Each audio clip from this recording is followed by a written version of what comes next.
Eis que sobrou um novo imposto para os fundos imobiliários. Nessa conversa nossa aqui do imposto único, né, o nosso IVA, que será o maior do mundo, acabou sobrando ali para os fundos imobiliários. A gente vai ver o quanto que pode impactar em termos de taxa, mas antes disso a gente precisa refletir essa situação como um todo, né? Olha só, o imposto de 28%, que ainda pode aumentar porque está ainda em conversas, né?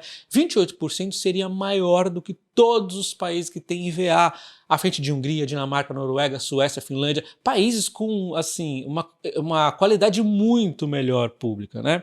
O que acontece no Brasil é muito gasto por conta de populismos e muitos gastos que atravessam, né, a lógica. Não, assim, esses países que têm impostos altos, eles foram evoluindo ao longo de vários anos de forma sustentável e conseguem ter um Estado que ajuda o povo, né, que é um Estado eficiente, e nenhum deles seguiu o esquema Venezuela, de sair atropelando as coisas, ou o que a Argentina fez no passado, ou o que o Brasil faz muitas vezes. Então a gente precisa refletir um pouco, por que criar um imposto, qual o objetivo, o que acontece quando a gente está criando um imposto? Vamos voltar ao discurso de Margaret Thatcher, que eu já comentei ali em 2022 com vocês, venho comentando sempre, né? Mas vamos mostrar aqui o mais completo. Olha só, não nos esqueçamos dessa verdade fundamental. O Estado não tem outra fonte de recursos além do dinheiro que as pessoas ganham por si próprias. Se o Estado deseja gastar mais, ele só pode fazê-lo tomando emprestado sua poupança ou te cobrando mais tributos. E não pense que outra pessoa vai pagar, porque essa outra pessoa é você. Não existe essa coisa de dinheiro público, existe apenas pagadores de impostos. A prosperidade não virá por inventarmos mais e mais programas generosos de gastos públicos. Você não enriquece por pedir outro talão de cheques ao banco. E nenhuma nação jamais se tornou próspera por tributar seus cidadãos além da sua capacidade de pagar. Nós temos o dever de garantir que cada centavo que arrecadamos com tributação seja gasto bem e sabiamente. E aí eu te pergunto, tanta criação de impostos melhorou a nossa saúde? Melhorou a nossa educação? Melhorou a nossa segurança? Melhorou as coisas principais que deveriam melhorar? Não melhorou nada, porque é um dinheiro que é gasto com populismo, que é um dinheiro que é gasto com corrupção, que é um dinheiro que é gasto para inchar o Estado, que é um dinheiro que é gasto de forma ineficiente, né? E aí a gente ainda tem o povo que defende cada vez criar mais e mais impostos. E o pior de tudo é que também, se não cria impostos, vamos deixar de criar impostos. O que acontece é a inflação, que também vem batendo aqui na porta. Então só tem duas saídas. Se você não cria impostos, você imprime dinheiro, né? E aí você gera inflação. Então nós estamos convivendo com as duas coisas, criação de impostos e inflação. Além da Selic alta, que tenta controlar a inflação, mas não consegue. Enquanto isso a gente vê, olha só, vê se o Pacheco está um pouquinho preocupado com o Brasil. Esse cara traz um desserviço, né? Então ele está ali o quê? Ali elogiando Lula, de amiguinho, não sei o quê, e tudo mais. Para quê? Para ter um carguinho ali na esplanada. É para isso que servem os políticos. Você não deveria defender políticos, você não deveria ser apaixonado por nenhum político. E aí a gente vê aqui, ó, a imprensa é uma vendida. Eu não estou vendo a imprensa falar da dengue praticamente, né? Então, tá aqui, a dengue matou mais que o Covid em 2024. Cadê aquele alarde todo, né? Covid era todos os dias, todos os segundos ali, não, fica em casa, não sei o quê, pá. E aí, cadê a dengue? Ninguém fala nada, né? Não tem investimento onde precisa ter investimento, tá? Eu mesmo já fui, provavelmente eu devo ser imune à dengue, né? Porque eu já fui picado por pernilongos assim, que são iguais à dengue várias vezes, e nunca peguei. Então, eu sei que tem pessoas que são imunes, talvez eu seja, mas assim, é normal você ver pernilongo da dengue aqui, tá? Então, é lamentável isso, e ninguém faz nada. Cadê o dinheiro público aqui? Não tá, o dinheiro público tá criando o quê? O Ministério da Igualdade Racial, para a mulher ficar lá viajando entre os países e assistindo jogo de futebol, falando de branques, como é que é? Nem lembro aquela frase racista da assessora dela que foi demitida lá, enfim. É para isso que serve, para gastos ineficientes. Eu vou pegar uma empresa como exemplo, os Correios, eles estão com dívidas bilionárias ao ponto de estar dando calote em um fundo imobiliário, o TR BL11, que já arrumou o galpão logístico que tinha problemas, e agora o Correio está arrumando uma desculpinha para tentar sair, porque ele está ferrado, o Correio está ferrado, né? Olha só o prejuízo aqui, porque ele ainda fez uma manobra fiscal, que o site aqui explica, né? Ó, no governo Bolsonaro teve lucro em todos os anos, o Correio, e aí chega no Lula, ó, 1,6 bilhão de prejuízo em 2006 e mais 2 em 2024, está piorando ainda mais o rombo. Melhorou alguma coisa o serviço dos Correios? Melhorou alguma porcaria o serviço dos Correios? Para mim continua a mesma desgraça que sempre foi, só que de alguma forma ou outra eles aumentaram os gastos. É isso que serve o Estado, para isso que está indo o nosso dinheiro. Inflar o Estado, comunistada para tudo quanto é lado, companheiro, e assim vai. E aí nós temos que criar mais e mais impostos, além de estar sendo pressionado pela inflação, mesmo com a criação dos impostos, mesmo com a Selic alta, porque a gastança é muito forte.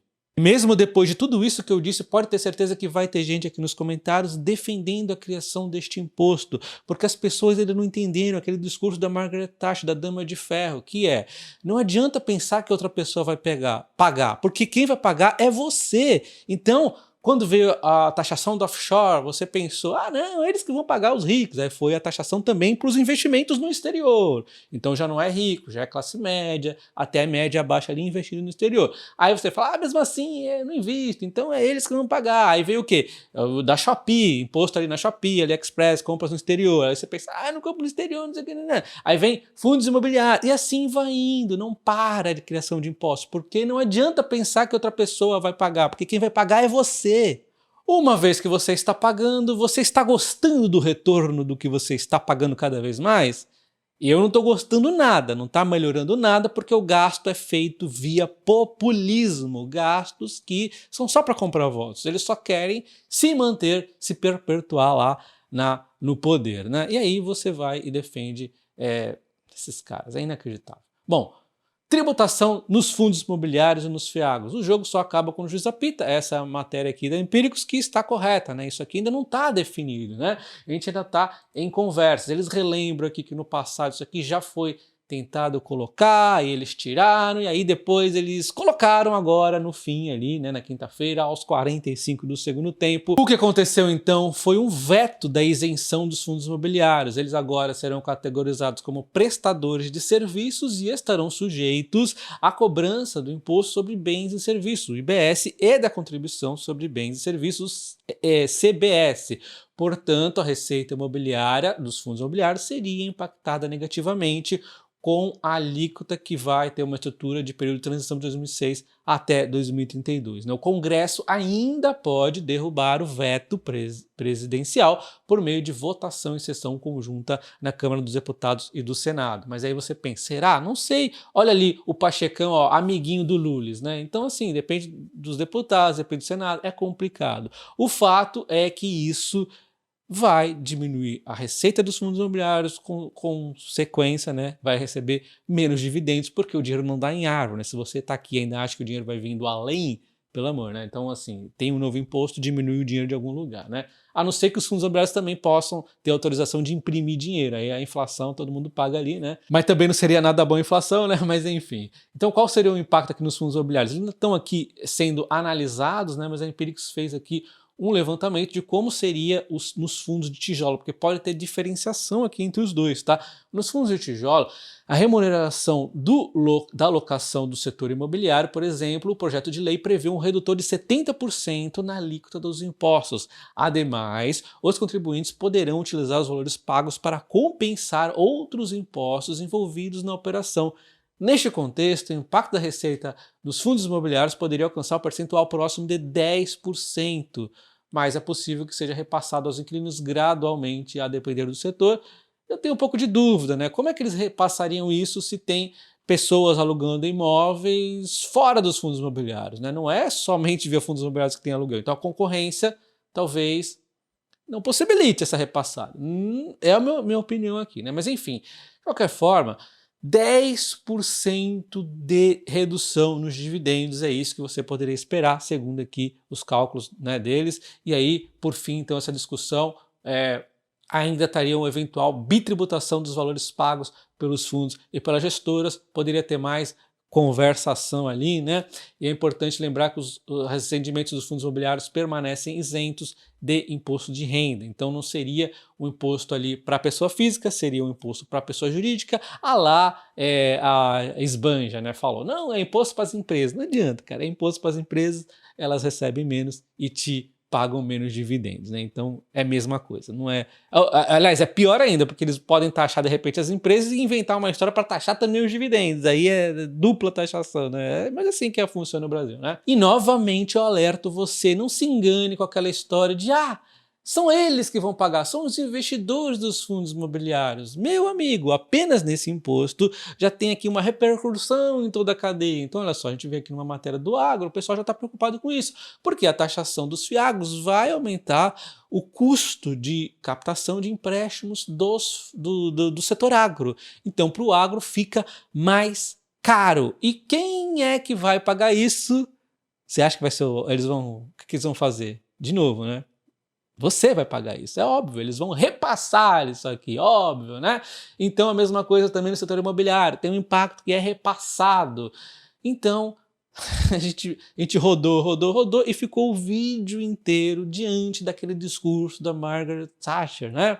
Tá vendo como é que funcionam as coisas? Então não é uma novidade, é o óbvio, é o básico, mas as pessoas não gostam de estudar para entenderem, terem conhecimento suficiente para decidir o melhor político, né?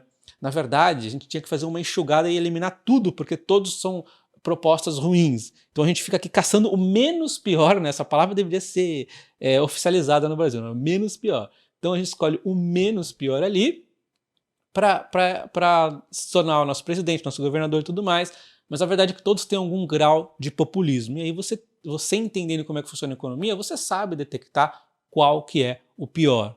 Não é porque um é ruim que você fala tanto faz e fica em cima do muro, ou desce dos dois lados do muro, que nem disse o MBL, isso não tem nexo nenhum. Você tem que decidir sempre o menos pior. Quanto mais a população ficar com conhecimento, mais ela vai escolhendo o menos pior, menos pior, menos pior, e aos poucos vão aparecendo os bons, os melhores, né? Só que é difícil. Embaixo de todos os meus vídeos tem um botão aqui, ó, seja membro, considere se tornar membro do canal, que aí você vai ter acesso a vídeos exclusivos que eu levo lá para os membros e também a planilha de dividendos, além do acesso ao grupo do Telegram para você conversar ali comigo e com os demais membros, tá?